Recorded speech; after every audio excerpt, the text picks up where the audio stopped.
Hola, bueno, en esta primera entrega del proyecto de lectura, yo leí un libro de Fernando Montiel titulado Morir por Nada, que tiene como subtítulo Narcotráfico y violencia de Estado en México. Bueno, mi tema para todas las lecturas de este semestre es como la vida militar y qué representa ser militar. Por lo tanto, decidí empezar con este, pues, qué hace la guerra contra el narcotráfico, que es lo que están ahorita haciendo los militares. Me pareció muy interesante ver todo desde la perspectiva de este analista, porque aunque no es un militar, tiene un análisis muy concreto de lo que es la guerra contra el narco. Bueno, la guerra contra el narco es la guerra que empezó en la presidencia del presidente Felipe Calderón y bueno, mucha gente la aplaude, mucha gente la critica y el autor lo que trata de hacer en este libro es pues sacar las cosas buenas y también las cosas malas que ha traído. Una parte dice que por un lado era algo necesario, otra parte dice que las medidas que se tomaron no fueron las correctas y pues que las como situaciones en las que se encuentra el país pues no son las mejores para hacer esta guerra. Bueno, en el capítulo 1 se discute lo que es la anatomía de la violencia, así se titula el capítulo, y lo que hace es más que nada desglosar el problema de la guerra contra el narco y qué es lo que desemboca acá todo esto de la violencia, no solo de los militares hacia el narcotráfico, sino del narcotráfico hacia la población en general, de los narcotraficantes en contra de otros narcotraficantes y de todas las milicias paramilitares legales o ilegales que se pudieran tener en el país.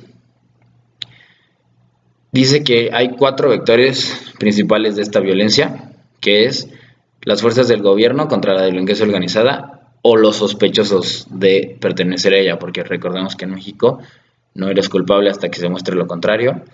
Luego están los enfrentamientos, como dije, de narcotraficantes contra narcotraficantes por las plazas, o sea, el territorio y por el tipo de drogas y las rutas de transporte y todo esto. Luego, dentro de las mismas organizaciones, también se encuentran las disputas por quién va a ser el líder o quién los va a organizar y todo esto. Y lo que es más importante, todos los grupos armados contra la población, que es lo que ha causado, yo creo, un mayor número de muertos. Según CNN, con información de Human Rights Watch, en México ha habido más de 60,000 muertos y 26,300 más o menos desaparecidos entre 2006 y 2012, o sea, sumándose más desde que empezó la presidencia de Enrique Peña Nieto. Dicen las estadísticas que bajó, pero aún así los secuestros y todas las muertes no han desaparecido por completo, obviamente. Esto salió de una noticia que leí del 4 de octubre, perdón, del 2015, que se llama Radiografía del Narco en México, droga, armas, muertes y desapariciones, que nos habla más o menos de todas las estadísticas de lo que fue la guerra contra el narco durante el 2006 y el 2012, hasta antes de que empezara Peña Nieto, y también algunas relaciones que se tuvieron con Estados Unidos y así. Bueno, el texto que toma como base el autor del libro para el análisis es el World Drug Report, o Reporte Mundial de las Drogas, de la Organización contra las Drogas de las Naciones Unidas. Y en este reporte lo que básicamente se hace es, pues te dan toda la información sobre el narcotráfico a nivel mundial y en el caso de México se considera un país de tránsito, que no es ni donde se produce ni el de destino final, sino que nada más las drogas pasan por aquí y pues obviamente el principal lugar a donde van es Estados Unidos. Y después viene en el libro que también se van a Europa y últimamente se han estado yendo también de regreso a Sudamérica hacia a países como Argentina y Chile.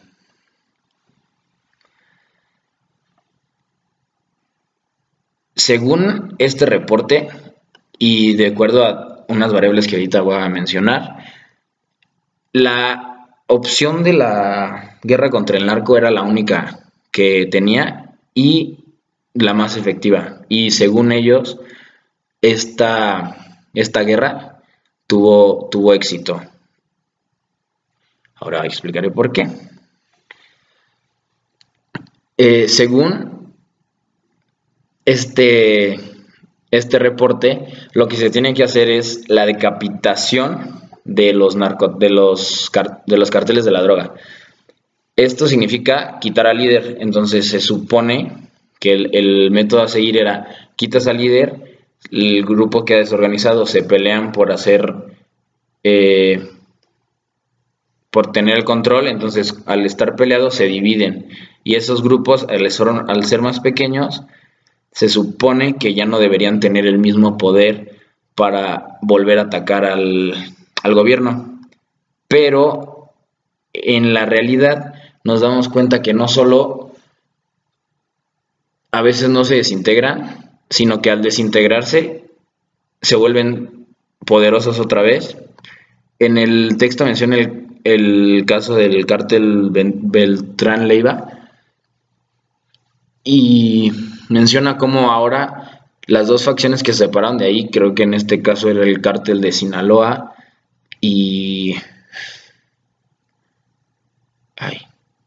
creo que el Beltrán Leiva y el cártel de Sinaloa, lo que pasó es que ahora son las dos organizaciones del narcotráfico más poderosas. Y bueno, obviamente pues se ve ahí que la estrategia de decapitar a los cárteles de la droga no funcionó. Entonces, bueno, lo que viene aquí también menciona cosas que se están perdiendo, que son, o sea, los costos, más que nada, primero, en vidas humanas. Ya, como ya mencioné, arriba de 60,000 muertes, 70,000 muertes.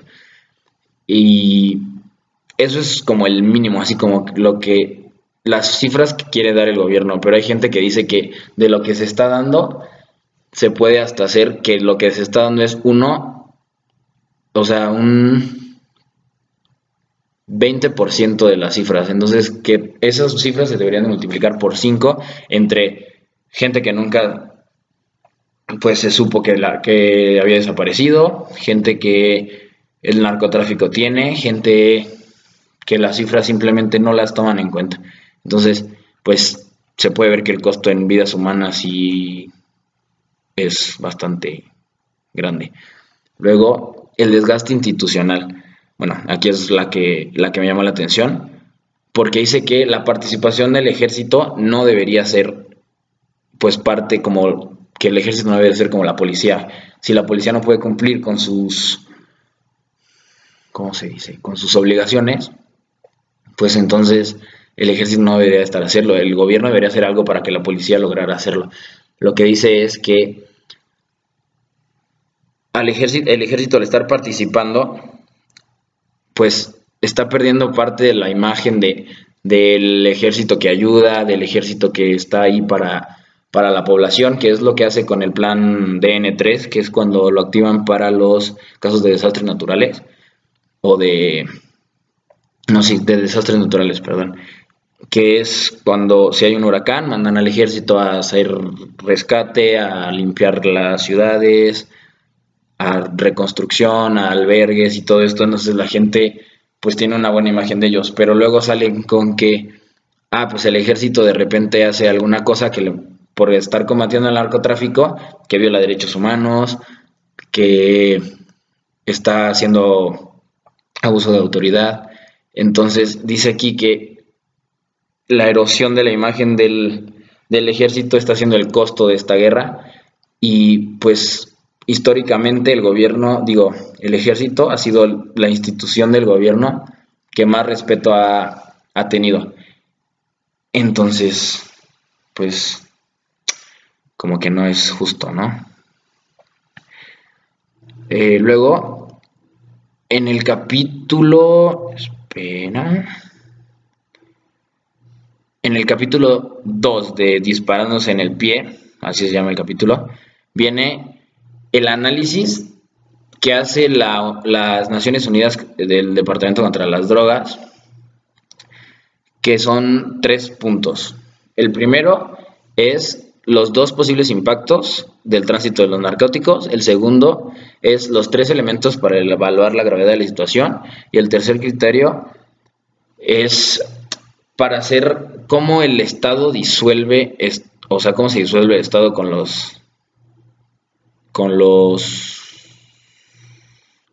el narcotráfico.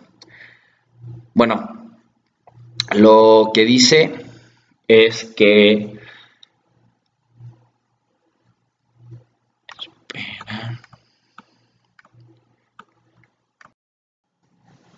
listo.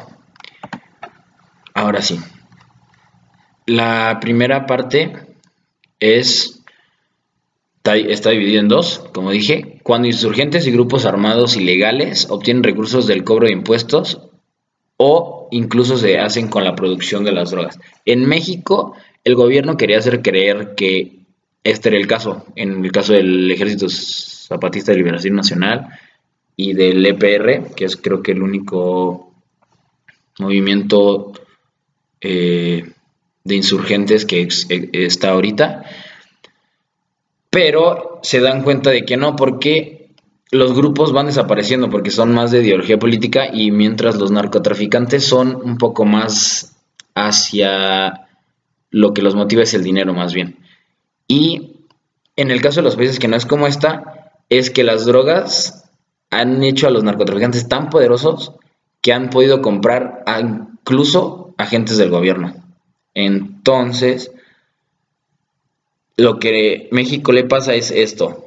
El narco se ha hecho tan poderoso que ya no hay forma en la que el gobierno pueda ver hasta dónde llega, si lo están controlando políticos, si nada más hay que decapitar a los cárteles y hay que eliminarlos a todos. Luego, la segunda parte, el segundo criterio más bien, es 3 elementos para evaluar la gravedad de la situación. Las confrontaciones entre narcotraficantes y gobierno ahora son completamente al aire libre, o sea, vas caminando y pum, se arma una balacera porque alguien tenía que cobrarse venganza, alguien tenía que cobrar una plaza o lo que sea.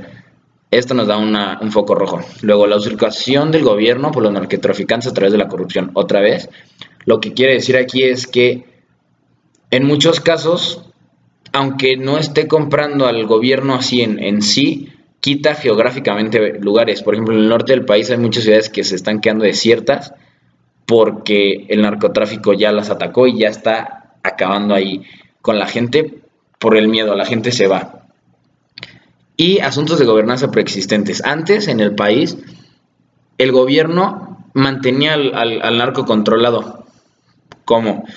Pues primero que nada les decían, ok, puedes hacer esto, pero me tienes que pagar ciertas cuotas. Entonces, al cambiar al gobierno democrático, que lo que fue el PAN, pues salieron a la luz todos los trapitos. Entonces el narco dijo, yo no tengo que pagar cuotas, pues empezó a hacer las cosas como quiso.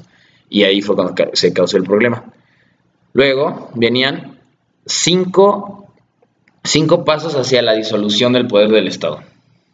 Ok, la desestabilización. La desestabilización corresponde a lo que viene siendo que aquellos que se encargan de detener el narcotráfico son los que ahora están haciéndolo. En este caso, las autoridades están tan corrompidas que ahora ayudan al narcotráfico. Luego, medidas excepcionales. En medidas excepcionales lo que básicamente dijeron es que la policía estaba tan mal que tuvieron que llamar al ejército. Luego, ahora hay tropas en las calles. El papel del soldado no es, aunque sí hay que defender, hay una parte, el plan de DN2 es contra enemigos internos, entonces también es parte de sus obligaciones. Luego, la mano dura es que los militares y la policía se frustran al ver que no están haciendo, su esfuerzo no está rindiendo frutos, como mantener a los narcos en la cárcel y así, pues se empiezan a tomar justicia por su propia mano, tienen la oportunidad de matar a un narco, pum, lo matan. Entonces, esto hace que algunos lugares no quieran que entre el gobierno, el ejército, entonces se crean los grupos paramilitares que en realidad son ilegales porque no podrían estar armados, o sea, las armas que usan son de uso exclusivo del ejército. Entonces, esto hace que pues sea malo. Recopilando todo esto, el autor lo que quiere decir es que ¿en qué cabeza cupo de la Unión, de las Naciones Unidas decir que el gobierno, el plan que el gobierno había tenido tuvo éxito? Si estamos viendo que empíricamente todos los puntos México los sigue teniendo y México los va a tener hasta que alguien no cambie la mentalidad. Ok, ya, llegando a la conclusión o a mi comentario, lo que quiero decir es que en cuanto a ciudadanía, pues obviamente los soldados también son ciudadanos, la policía también es ciudadana. A los soldados no les correspondería ¿cómo se llama?